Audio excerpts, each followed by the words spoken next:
Hey, how's it going? Today I want to talk about a bit of a personal topic, which is when to know how much you pay for an item is actually worthwhile. And I say that it's personal because everyone's standard or baseline or budget is going to be vastly different. And essentially, how much something is worth is how much somebody's willing to pay for it. So what I'm about to share with you today are my opinions formed from my own experiences throughout the years. But I also think that I've had some very unique experiences and opportunities that you might find helpful in gaining a new perspective on how you look at a price tag. So the video is going to be split into two parts based on two separate experiences I've had, or two stories that I'm going to be sharing with you.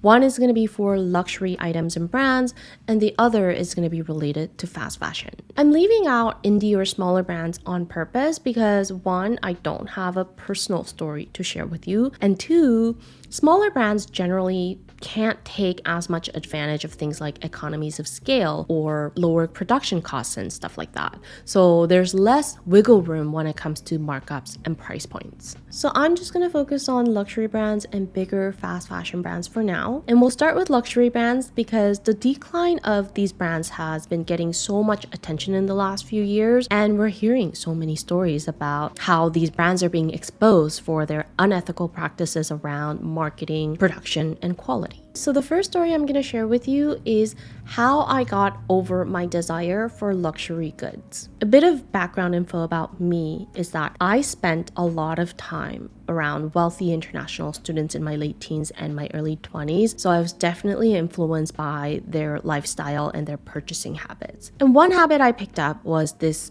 obsession with luxury brands. It was just something I naturally took interest in, but could never afford because I don't come from the same wealthy background. But I've always had people around me talk about things like how to discern a real designer bag from a fake one, what you need to look out for, what's hot and trendy in the luxury world right now. And it really created this sense of longing for luxury items, even though I would continuously tell myself that they're not actually worth the money. I think a part of me always wondered what it would be like to be able to afford these things. And then came 2015. I was 25 years old and I was going through a quarter life crisis because I absolutely hated my corporate job. I could not believe that this was what my life was going to be like until I'm 65. So I decided to quit my 9 to 5 and do a little bit of traveling. One of the places I visited was the city in China called Guangzhou. It's about 2 hours away from Hong Kong. And why I went there was because my uncle was living there at the time, so I had a free place to stay.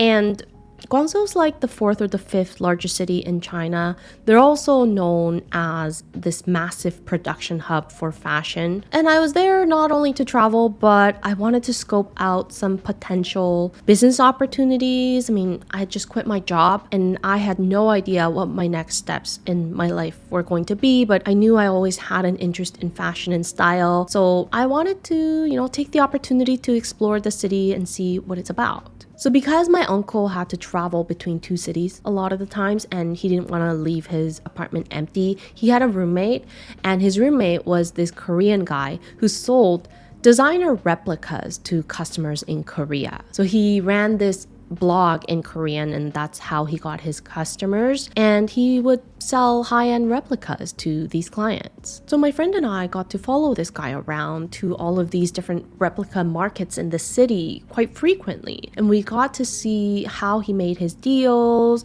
how much things actually cost and stuff like that. And with these replicas, there's such a huge variance in terms of quality, but the high quality replicas, you really can't tell much of a difference at a glance. I mean, I'm sure you can tell in the little details, but they are made with really high quality materials.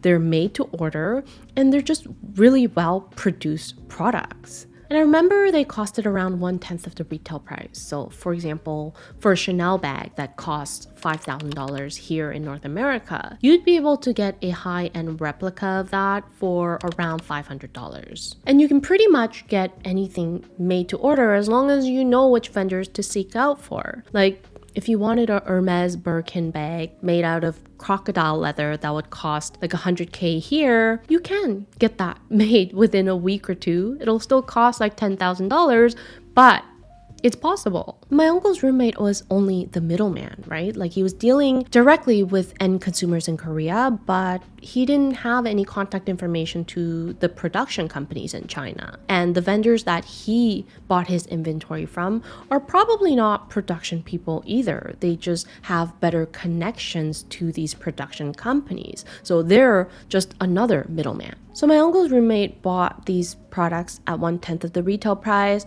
and then he would sell them to his customers in Korea at 100% markup. So he'd just double his cost. If he buys something for $100, then he'd sell for $200. And this gave me a very realistic idea about how much things actually cost to produce even when they're high quality. And even when everyone in the middle is taking a piece, as an end consumer, you are only paying 1/5 of the retail price. This is also where I learned that there are Chinese production companies that actually work for these designer brands. So they would manufacture the products and then ship them to Italy just so the final assembly can be done there, and now the products can be labeled made in Italy. So the items that are not made to order at these replica markets, like the things you can just buy right off the bat, like sunglasses, for example, those are products that are made by those production companies in excess. So if they receive an order for 1,000 from these designer brands, they'll produce 2,000, send off the 1,000 back to Italy,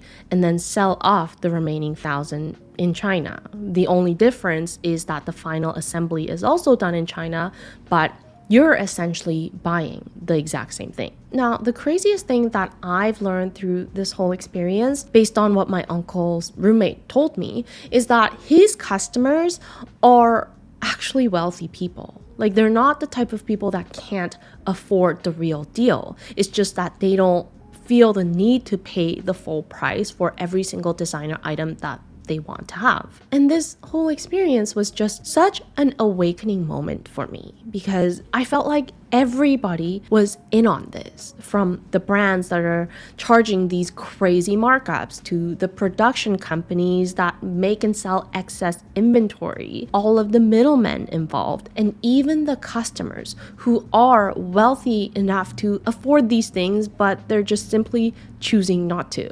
And this left such a bad taste in my mouth, which turned out to be a great thing in the long run, because it completely killed my desire for these designer and luxury items. I mean, I still appreciate the high quality craftsmanship and the beautiful designs, but after learning that high quality products can be made at any factory as long as you pay enough, I just could never look at these price tags the same way ever again. And I started asking myself, if not for the high quality, then what exactly am I paying for? Because the quality portion costs 1/10 of the price. So the remaining 9/10, what I'm really paying for is just a false sense of status. And especially when the actually wealthy people, the people who buy replicas from my uncle's roommate, even when those people think it's stupid to pay full price, why should I, as an uneducated consumer, chase this false sense of pride? So since this experience, my rule of thumb when it comes to luxury items has been this: I'm willing to pay up to 25 to 30% of the retail price. And how I came up with this number is quite simple. I know that I can get something of similar quality at 10% of the price if I lived in China. But since I don't live in China, if I were to go through a middleman like my uncle's roommate, that's an extra 10% on top of that. And then I throw an additional 5 to maybe even 10% if I really, really love the design.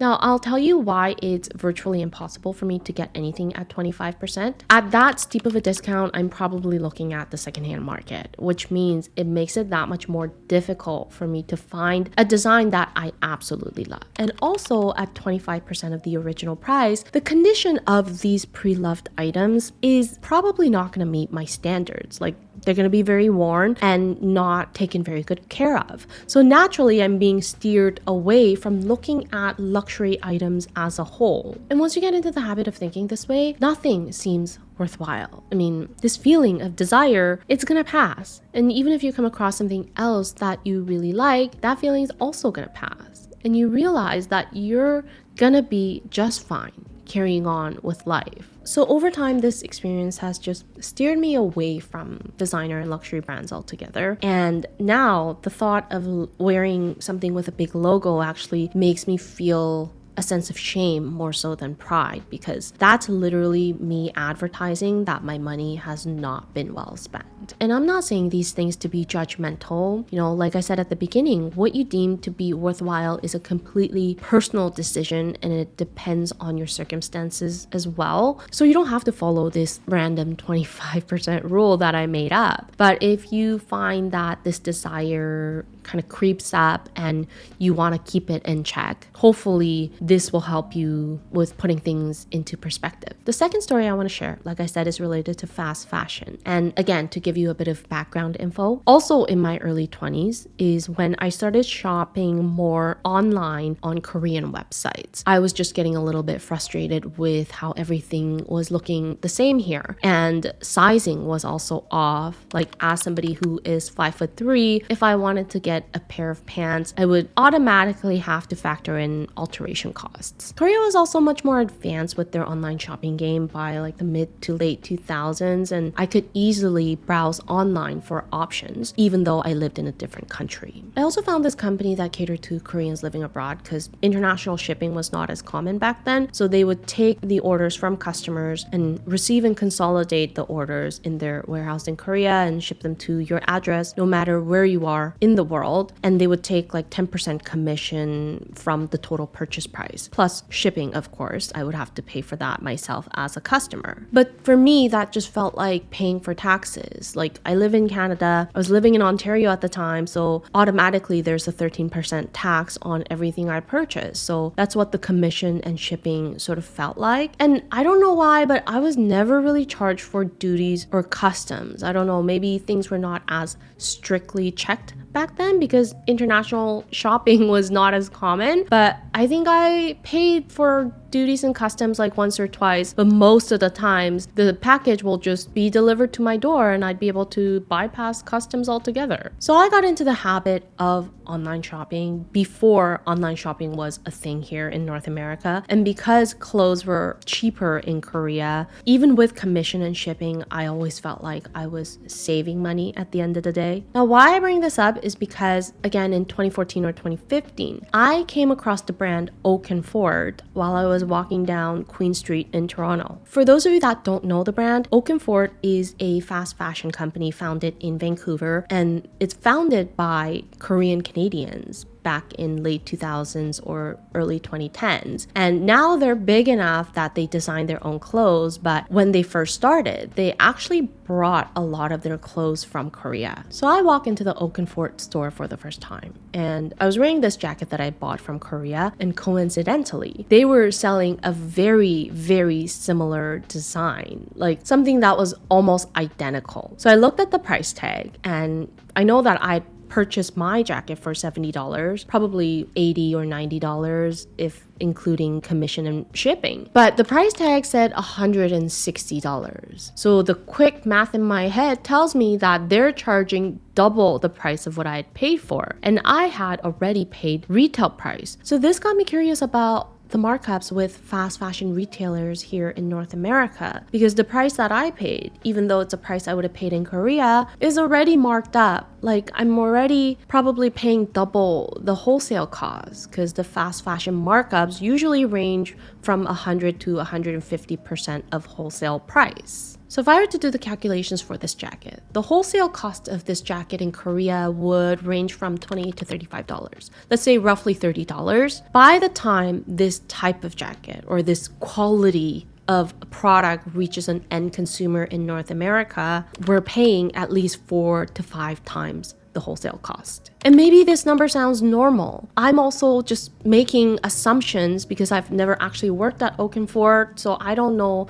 the exact details when it comes to their costs, margins, markups, whatever. But at the time, it was just so astounding to compare these numbers roughly in my head, knowing that the quality of the jacket that I bought was not that great. I mean, it was still fast fashion at the end of the day. And just comparing these numbers between what I'm willing to pay and what I'm used to paying versus what these businesses are actually charging their customers, again, that was just a really big reality check for me. And of course, I know that businesses at the end of the day operate for a profit, but as an end consumer who has been lucky enough to experience price ranges outside of a single country or a continent, I just could not help but feel manipulated. Now, Oakenford is a brand that I've brought up many times on this channel. The quality of their products is not great, but I like them because their clothes fit me so well. Even though they design their own clothes now, their clothes still fit me like the clothes I used to buy from Korea. But since knowing this brand, I've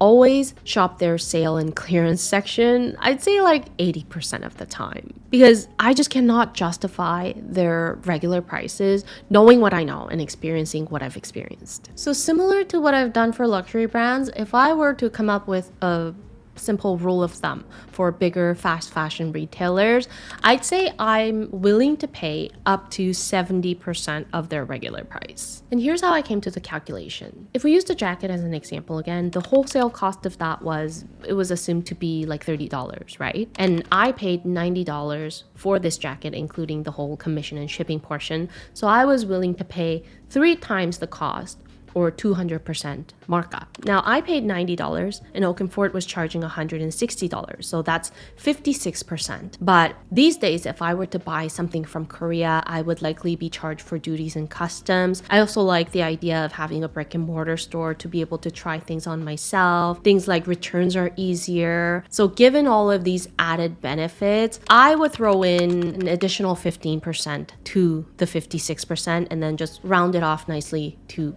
a 70%.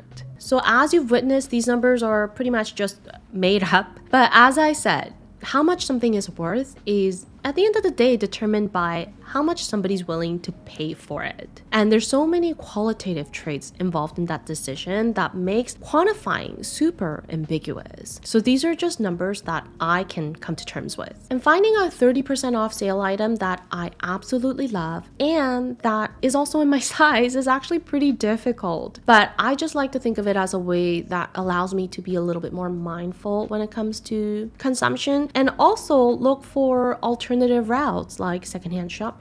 Maybe I'll end up making my own clothes someday. Who knows? So those are the 2 stories that I wanted to share with you today. I feel pretty lucky to have come across these unique experiences and opportunities pretty early on in life that really helped shape my perspective. And hopefully you found them helpful as well, and they provided some new perspective that you didn't think about before. I'll see you in my next video, and until then, stay unique and stay gorgeous.